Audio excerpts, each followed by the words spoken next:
Nick Fuentes sat down with Piers Morgan yesterday. It was released. It was actually just live. I think that got pushed because of Nick Fuentes' influence and what he said coming up to the show. He said, I hope it would be live because he thought Piers was going to do it and then it would be released later and who knows what would happen. But Piers, very good journalist. He pressed Nick in a lot of different ways. And I just wanted to say a few short things about this because it was explosive. I think everybody knew it was going to be explosive. There were so many things that we learned from it that it was an interview that I would say that is unlike anyone that Nick has experienced up until this point because it was extremely mainstream and he was asked and pressed on so many things that he has said and he is on the record. I know we say on the record, but it's like sometimes Nick has been so off the reservation because he's been so blacklisted from everybody. It seems weird to say anything's on the record that he has done because everything that he's set up into this point, it's been on his own thing. He's been deplatformed from so many different platforms that are out there.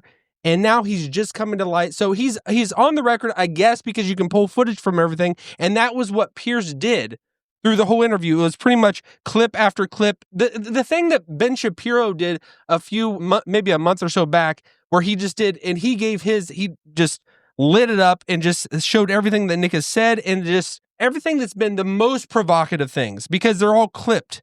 And where I'm at on this is just it's a struggle because I see Nick as an entertainer. I think he says a lot of the things that you're thinking about, but nobody actually has the balls to say. Nick says it, and that's where he goes live for so long that of course you can clip anything and make him look insane. And I think that's what they have done. And Piers did it. He had the roll going over and over, one clip after the next, and he let Nick explain it, what he means about it, and everything that Nick said. I think he doubled down.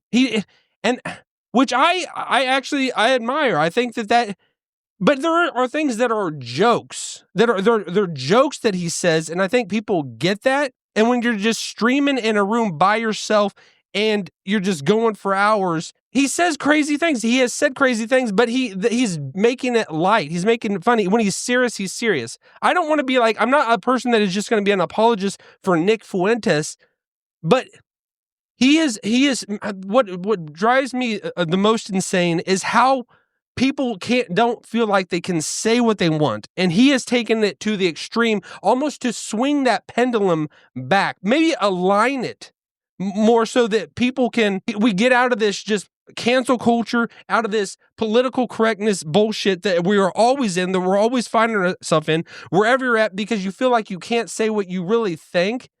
I think if you're not doing it with cruelty and not doing it with hatred in your heart, and you're saying what you think, and I think people are okay to do that.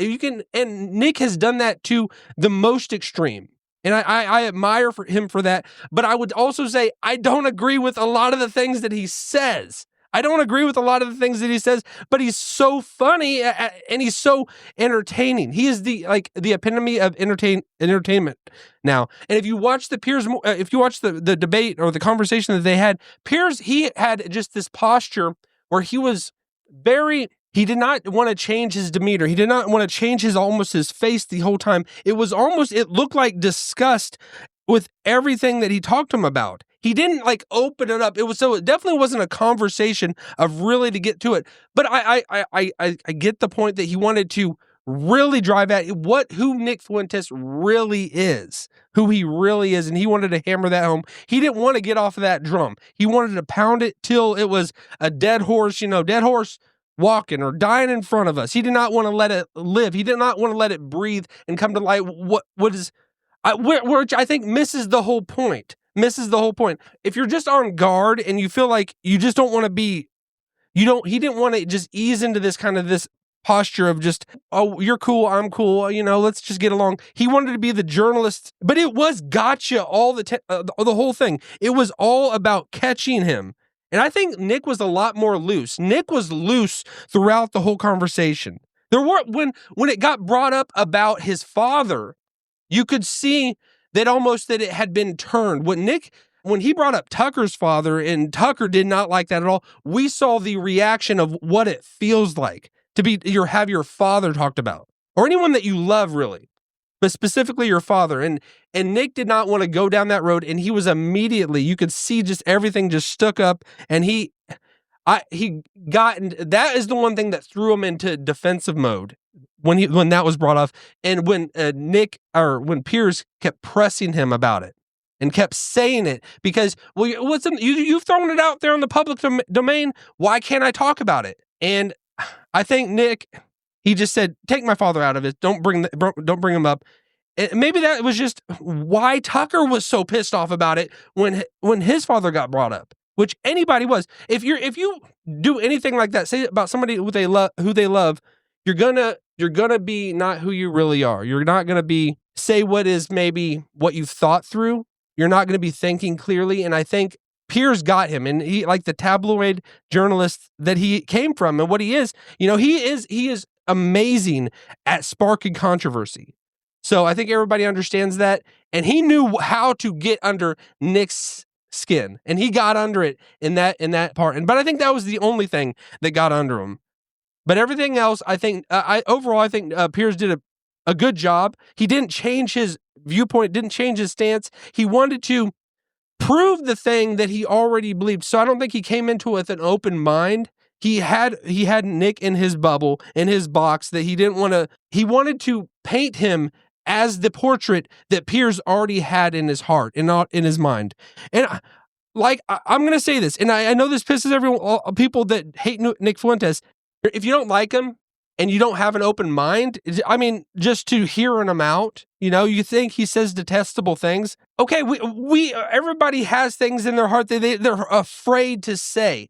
Like I said, he takes it maybe too far at times, but almost, I'm thinking he is swinging that pendulum back overall. But I mean, that's just, there are so many things that they got into. He pressed him on pretty much every issue that Nick has brought up, the main ones. But Piers didn't change his stance. He didn't move it all closer to him. He just wanted to, like I said, paint him in the portrait that he already had in his mind of Nick Fuentes. But it was a good interview. I think we saw a little bit more. We saw something, a different side of Nick than we've seen before, but nothing really new. Nothing really new. It was pretty much everything that we already knew. All right. We'll leave it at that. Smash that like button. Follow me on X and Instagram at Brandon Fogel. Have a great day. See ya.